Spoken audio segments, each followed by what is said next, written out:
After a hard day's work, there's nothing more pleasing than experiencing this evening sun on my allotment plot, and I enjoy it with my garden companion, of course. Hello friends, and welcome back to Amir's allotment.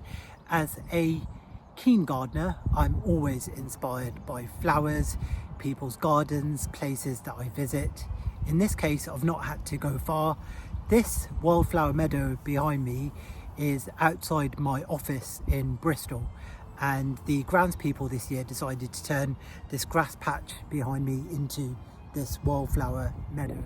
It's like a Persian rug full of colour, and the pollinators absolutely love it. You have butterflies and bees weaving through this. It's like a highway for the pollinators. It's absolutely amazing to see.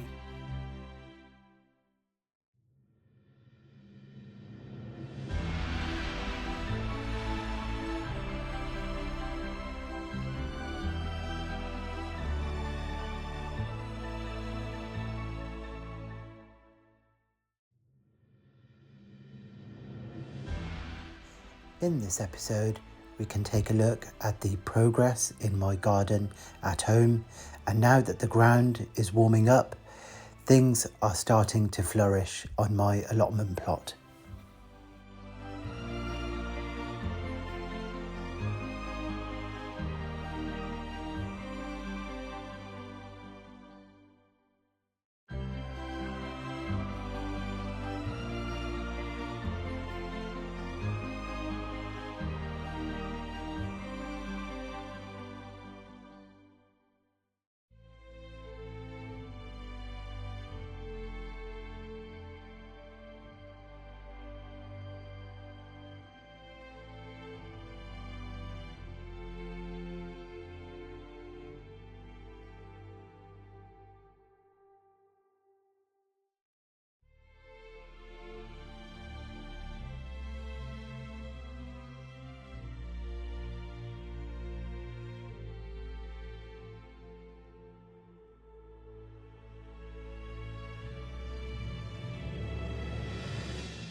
Some cornflowers and some nigella, and yeah, I'm just going to get these directly sown, a strip in my allotment to invite the pollinators, and all this colour just makes you feel good. Honestly, I've had such a weekend gardening out in the sun. My garden is a real sun trap, topping up my tan. I've also been over at the allotment and really getting on with some heavy work in the allotment, just clearing, because there's been a lot of areas that have been quite overgrown. So I've been busy with my allotment as well, but I love it. It's just been an absolutely great weekend.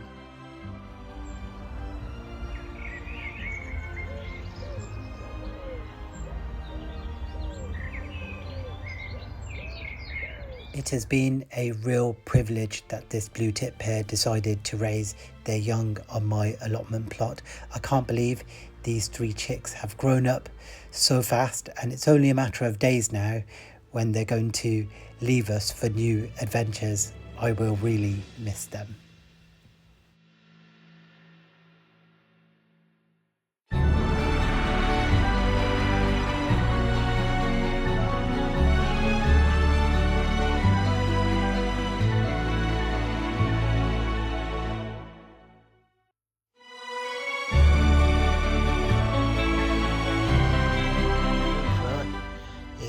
Really sulking right now. Everywhere in my garden, bindweed.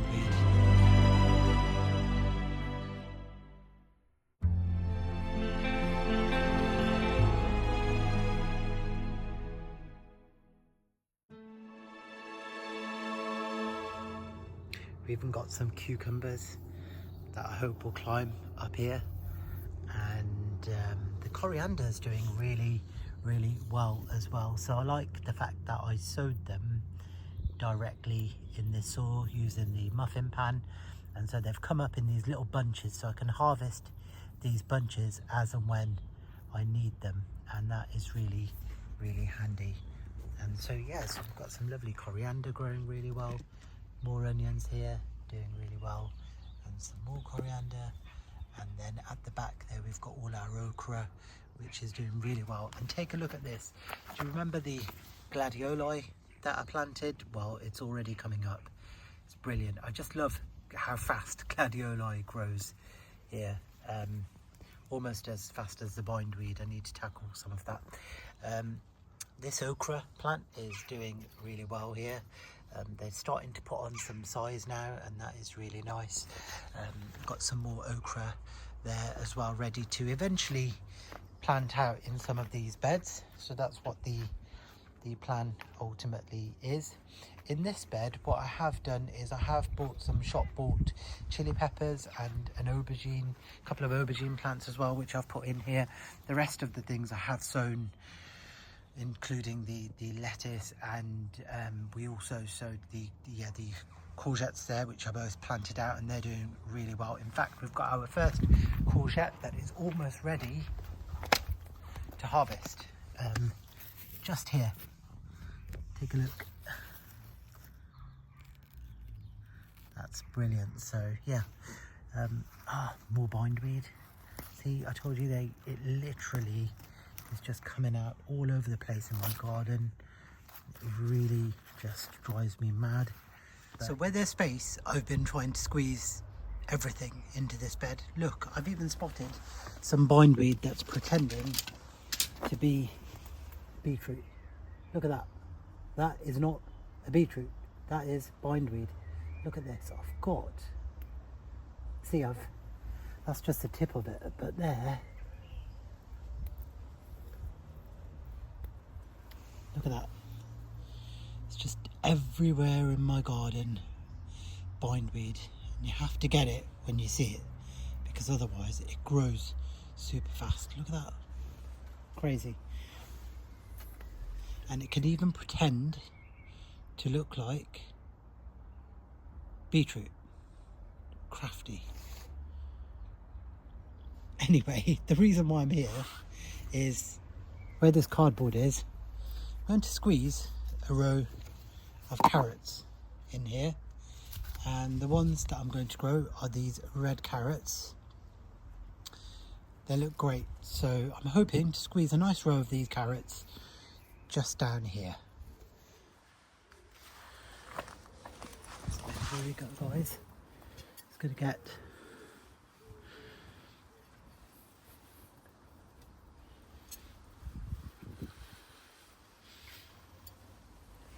nice row of carrots in here.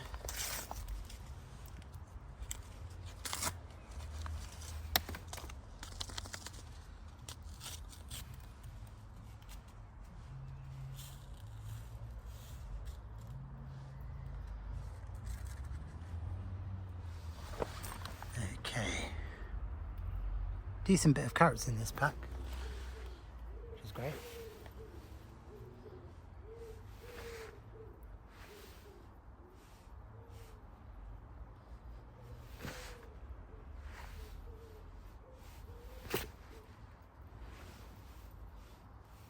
I know this is quite heavy, I will thin them out.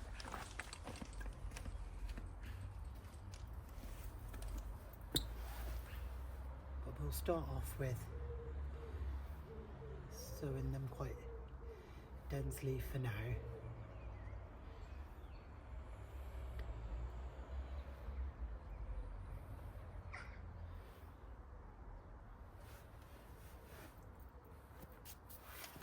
Okay.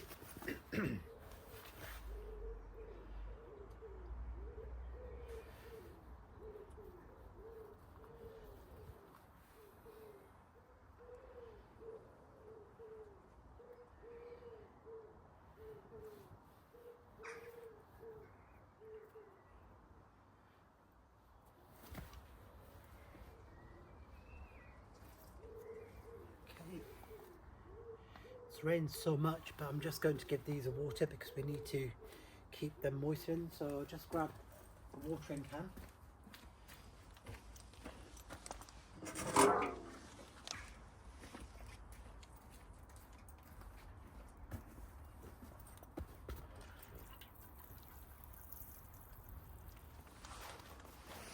And my tip with carrots to retain that moisture is cardboard. Just pop a piece of cardboard over them. I'll get another piece and cover these, but yeah, just pop a nice bit of cardboard over them to help retain that moisture. And trust me, you'll get some good germination that way. Just keeps all the moisture in. I'm just going to pop this over here so I know what I've sown here. Brilliant.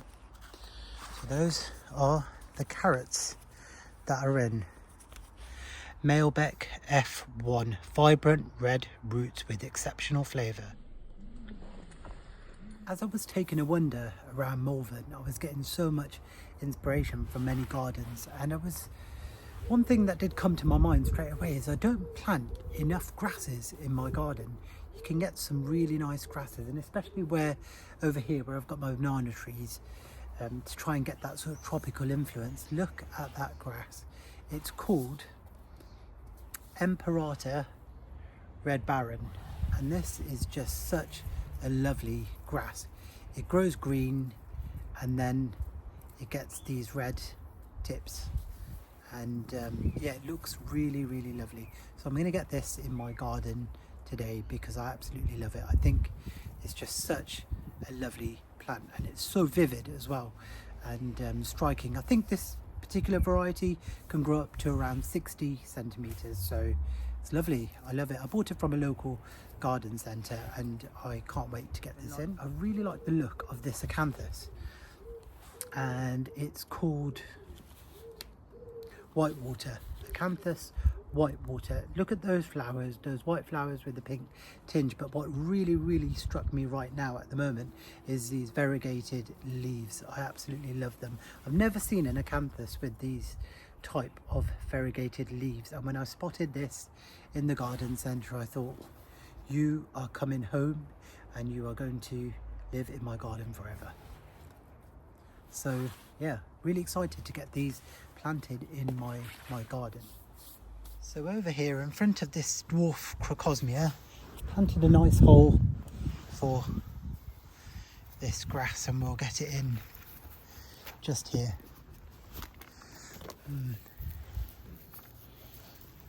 Just get it in just here, right at the front, where it look quite nice.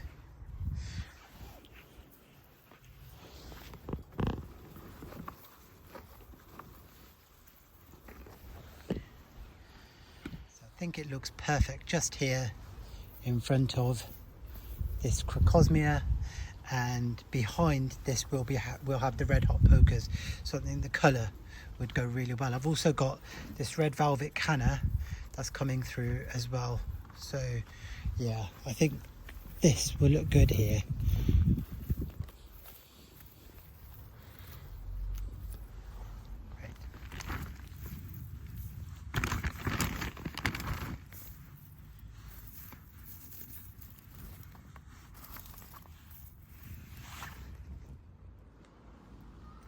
It's great to see that as things are starting to warm up, things are really starting to fill out. All the things that I've crammed into these beds are really filling out now, which is really great to see.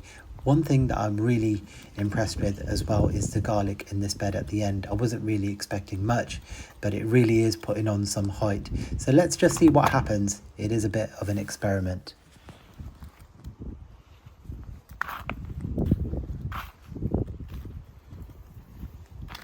So I'm hardening off my melons and okra outdoors. The okra is really sulking right now. Yeah, it's having a real sulk. So what I'm going to do is just prop it up, and yeah, this weekend we're getting more milder weather, so we've just got to really leave it here and try and let it pull through.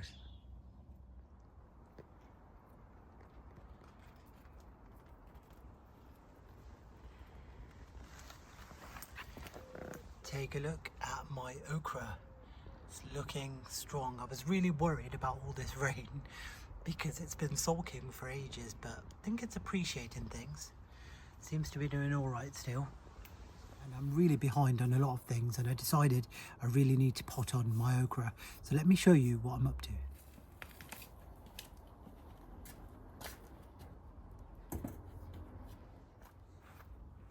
So I really need to pot on this okra. Honestly, it shouldn't even be in these cells. But look what I noticed. Look, take a look at this. That could be our very first little baby okra. Just there. Amazing.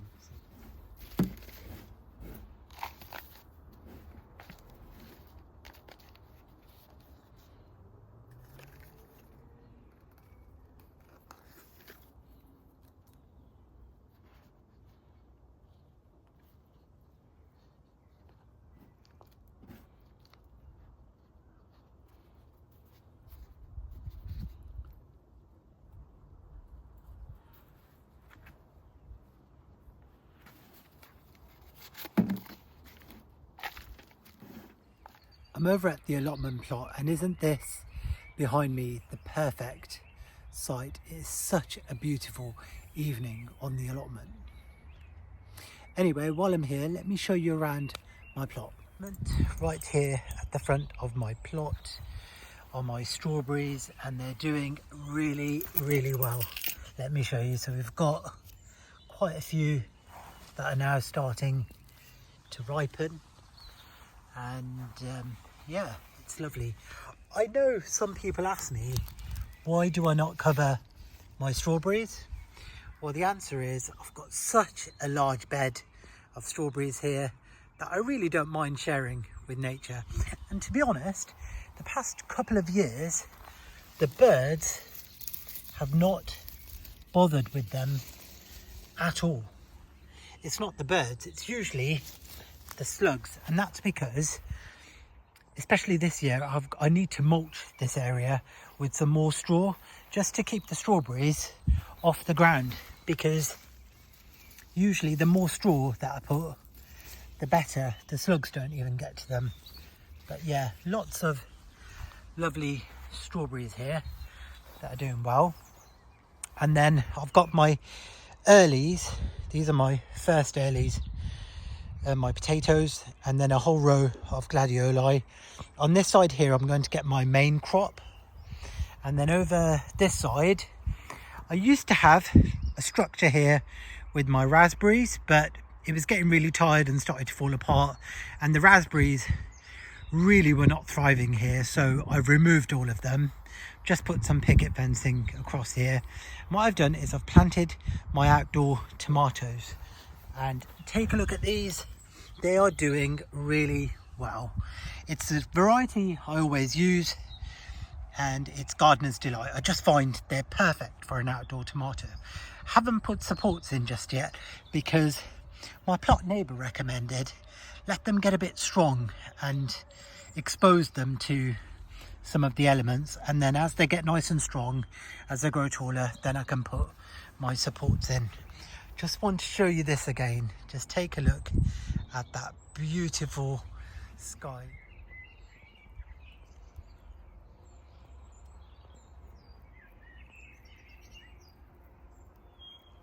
Over here, I've got my squash and pumpkin. I've got 6 plants here, and I've spaced them nicely apart, and they're all doing absolutely fine over here, but I do have to tidy this up. And then I've got nothing in that bed, nothing in that bed, nothing in that bed. They're all ready. I've got to prepare them, tidy them a little bit, and then get them ready.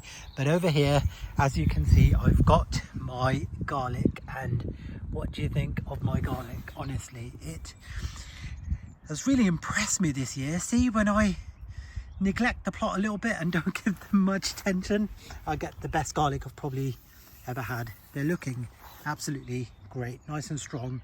And yeah, there's no escapes on them just yet, but I think this is a hardneck variety, so I expect that that's going to happen.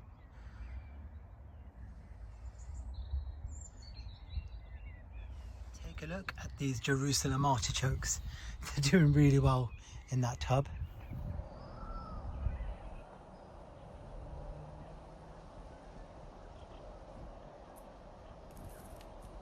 everything else really needs a tidy. I've still got another row of gladioli here as well, but I really need to tidy this area of my plot. The reason why I was not strimming in this area, because I was just protecting these guys that are all snoozing in there, and I think it's not going to be long now until they actually fledge the nest.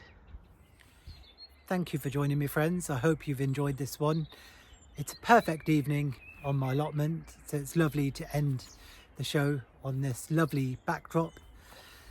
I will hopefully catch you in the next one, but from me for now, it's goodbye.